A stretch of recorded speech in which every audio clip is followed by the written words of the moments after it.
Hey, everybody. I have been personally accused of being mean toward Adobe and Photoshop.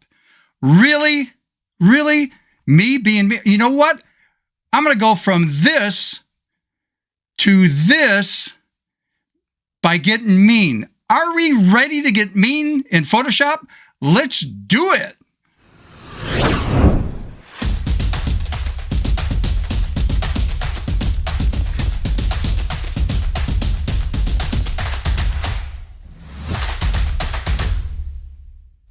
Hey everybody, welcome back to my channel. If you're new to the channel, this is dedicated to photography and as a photo artist. All right, this is going to be a mean one because I've been accused of being mean in Adobe Photoshop. So I was at a workshop in Nashville, Tennessee a few weeks ago, and one of the photographers saw my work and my portfolio over there, and then he pulled me aside and asked me, he says, do you know anything about this particular artist that he was very influenced by and wanted to do this type of work? And asked me, hey, would you know how to do this?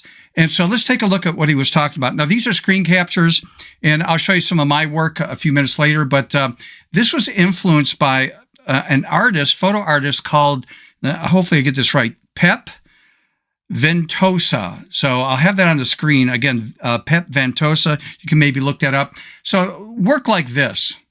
So you see this image here, this image here, this image here. Now, this is good for landscape, street photography, really, in my opinion, any kind of photography, still life.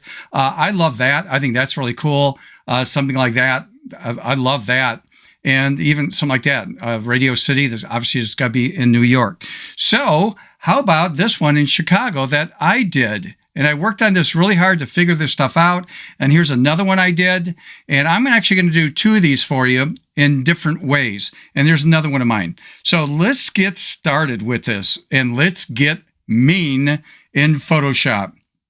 Okay, so I'm going to go here in Photoshop and just double click on the workspace, and I'm going to grab these two images. And when they open up, I'm going to make these a little bit smaller so we can see this. I'm going to move this up about like there. And this is the first one I'm going to work on. We'll make that a little bit smaller like that. Okay, so I was very influenced by the examples he gave me. And it took a while. I did some research. I was playing with things and trying to figure things out. And so here's a step. And again, I need to emphasize with this, any kind of photography, this will work. I mean, I'm going to be trying to do this on very, say, abstract portraits or maybe fine art nudes, where you can just tell it's a nude, but it's really sort of distorted, whatever, in that style. But I'm telling you, landscapes, cityscapes, architectural, street photography, go for it. I mean, go for it. So here's what I do. Number one, start with your base image here in layers. You have to have layers open up. I'm going to do a shortcut keystroke because I'm a lazy person. Control J, which would be Command J on a Mac. I'm going to do that about 5 times. 1, 2, 3, 4, 5, real fast. Now, you could do more or less. I'm just going to work with this to start with just to show you the concept. And it's really up to you to put your own flavor and taste into this.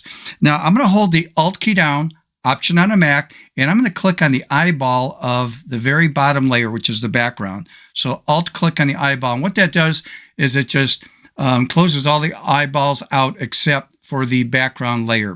Now, what I want to do is click on the layer above, activate the eyeball, and I'm going to repeat this process as I go up. I'm going to do Control T, Command T on the Mac as a shortcut for grabbing the free transform tool. Now, I'm not going to repeat those steps again. I'm just going to say I'm going to grab the free transform tool. You just need to know the shortcut for PC is going to be Control T, Command T on a Mac. And here's what I'm going to do. I'm going to hold the Control key down and grab this corner node right down here. Click and drag like this. And then over here on this side, I'm going to hold the Control key down, click and drag across like that. And then just enter on the keyboard or just click on the layer right there. Okay, go to the next layer, do the same thing. I'm going to activate the free transform tool. So again, Control T, Command T on a Mac. And I'm going to hold the Control key down, again, Command on a Mac. And I'm going to go to the upper right corner and stretch that out like that. And then I'm going to go over here in this spot and click and drag. Now, how far you go is really up to you. You could play with this. Again, I'm just entering the keyboard or click on the layer. I'm going to go to this one, a little bit of a curveball on this one.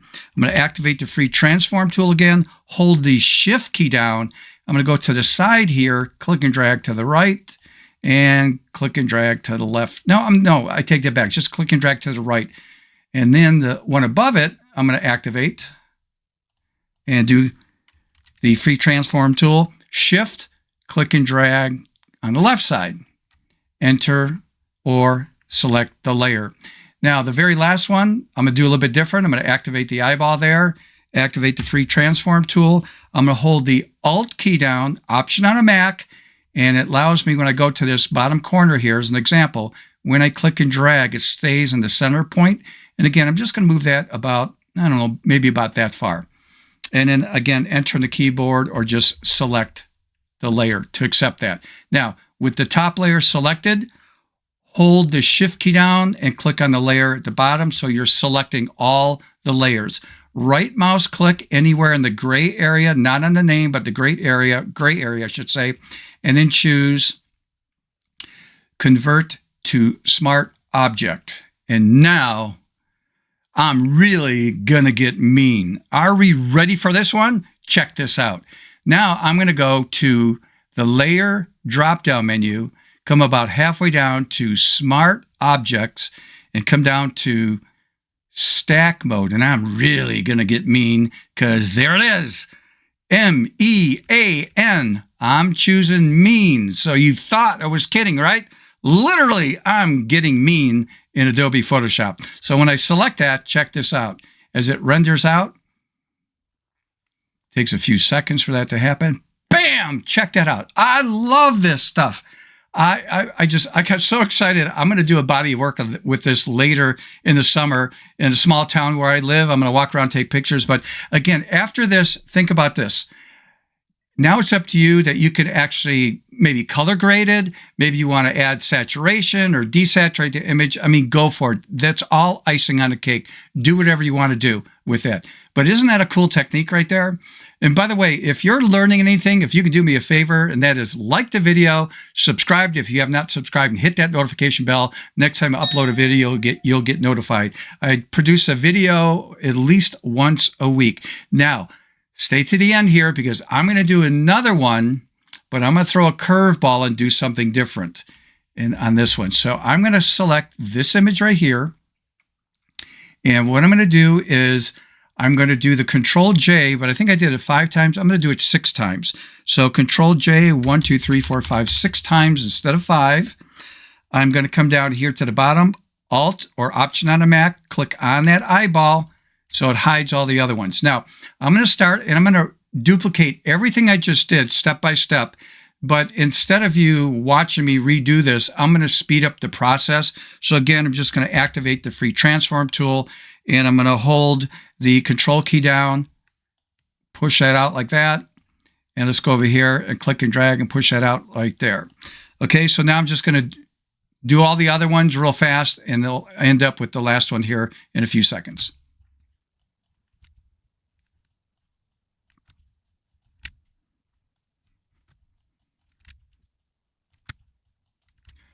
Okay, so here I am on the very last one, and I'm going to, again, just hold the Alt key down, Option on a Mac, click and drag to expand it from the center point, and again, just enter on the keyboard. Now, the reason I did an extra one, we're going to come back to this one a little bit later at the very top. So here, again, with that selected, hold the Shift key down, go to the bottom just like I did last time, right mouse click in the gray area, choose Convert to Smart Object, let that process. And then again, I'm going to go down to the Layer drop-down menu, halfway down to Smart Objects, and go to Stack Mode. And let's get mean again. And there it is, M-E-A-N, mean, and let that process out. Now, here's the bit of a curveball and change. This is why I made an extra layer. Now, I just want to emphasize that you could have done more layers than what I just did, or you could do less. It's up to you. Experiment with this and modify how you're morphing and changing, each layer. Now, the reason I want this at the very top, and I did that extra layer, is I would like to read this a bit, and I can't tell what that says. So I would like that word Chicago to come out. So with this activated, this layer, okay, that's selected, I'm going to hold the Alt key down, Option on a Mac, and I'm going to click to add a mask to that layer. So Alt click, and what that does, it adds a mask, but it makes the mask black. Let me undo that. If you forgot to do that and you say, oh, I'm going to add a mask, well, remember the rule, white reveals, black conceals. White is revealing the content of this layer, which is that photo. Oh, I made a mistake. It needed to be filled with black. So I'm on the mask, and that's all I have to do is Control I or Command I on the Mac. That's just inverting it. And now it made it black, so it's hiding the information on the layer. So again, remember, white reveals, black conceals the information on that layer. Now I'm going to grab my paintbrush. So B for brush is a shortcut right here in the toolbar if you want to go to the toolbar to activate that. I'm going to go to opacity, and I'm just going to tap on the number 5 to make it 50% opacity right there. And I want to make sure I'm painting with white.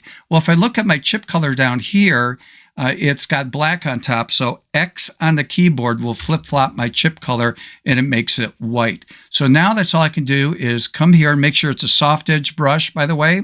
If you're not sure, you can right mouse click, and yep, there's the hardness. It's set to 0, so just hit escape. If it not, just move the slider to make it soft, and I'm just going to click and drag over this area just enough, maybe even across there, just enough so I can see and read that that is from Chicago, the theater in downtown. I love that. Now, the rest is up to you on if you want to do anything like color grading or, hey, let's do this just for an example. I'm going to go over here, Oreo cookie dipped in milk, and let's choose hue and saturation. I'd like to pop the reds out, let's say. So instead of going over here in the properties panel and doing everything, which you might want to do, I'm not saying you shouldn't, I'm going to go here to the drop-down menu and choose reds. So it only affects the areas that have red in it. So that just pops out a bit. So there we go. Now, if you want to continue on and do other things, like I'm going to do a visible stamp layer. I've taught this many times before. Shift, Control, Alt, E like in Edward. Makes a visible stamp layer at the very top. That'd be Shift, Command, Option, E on a Mac. And then maybe pull up one of your favorite plugins. So I'm just going to pull up Luminar Neo. You've seen me use this many times. One of my favorite plugins for Photoshop. Again, no affiliation with them. Yes, I was a beta tester for them. And as a result of doing that, I got a huge discount when the software was finally released. But when I show people this, if you go to their website and end up purchasing or whatever, I don't get compensated for doing any of that. And I'm just going to play with these. Are called, some people call these recipes.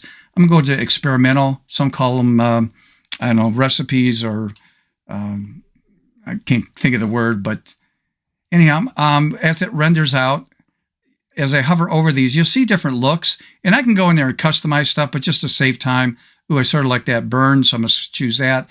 Maybe pull the opacity down a little bit on that, and then click on Apply. Now, again, I can go and edit, modify things to my liking, but don't want to waste time. I just want you to understand how to do the concept of this unique look.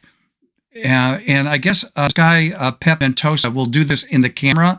It's a lot of work. And I was just trying to figure out a way of doing this with a very similar look, but not have to worry about all the extra work to do in a camera. So this one takes a little bit of time to render out. And let's see what that looks like when it comes back into Photoshop. So there we go. And let that render. And again, if you want to color grade and continue on, but the last part of this is just basically icing on a cake. So pretty cool going from that to something like that.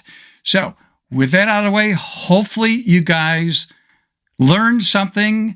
I want to thank the people that have been supporting the channel by going to buymeacoffee.com/Steven Photo Artist. The link is in the show notes down here at the bottom here of the screen, but it's also in the show notes if you look that up. And again, let's get the camera out, take some photographs. Let's literally think creatively out of the box Try these techniques. Until next time, see ya.